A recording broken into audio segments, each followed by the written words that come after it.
ফজরের নামাজ না পড়ে তোমরা যারা ঘুমাও, আমারে মাফ কইরো, আমি তোমাদের একটা শক্ত কথা বলি বাপ, যাদের কপালে ফজরের নামাজের সেজদা নাই, তোমরা সব বাবারা ভাইরা রাস্তার কুত্তার লগে তোমারে মিলাইয়া দেখো, কুত্তার লগে তোমার কোনো পার্থক্য আছে কিনা।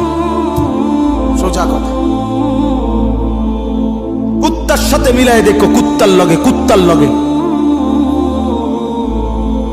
ওই জানোয়ার শুধু ঘুমায়, ওই জানোয়ার পেশাব পায়খানা করে, ওই জানোয়ার খাবার খায়, ওই জানোয়ার যৌন চাহিদা পূরণ করে।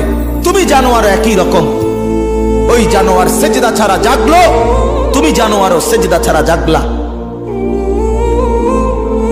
যদি বিবেক থাকে, লজ্জা থাকে, যদি মার দুধ খেয়ে থাকো, যদি মুসলমানের বাচ্চা হয়ে থাকো, যদি ইমানের রক্ত থাকে, ইমানের বিন্দু থাকে, তো যদি কানে আজান শুনে থাকো, তো আল্লাহর হস্তে নামাজ পড়ো। বলো ইনশাআল্লাহ।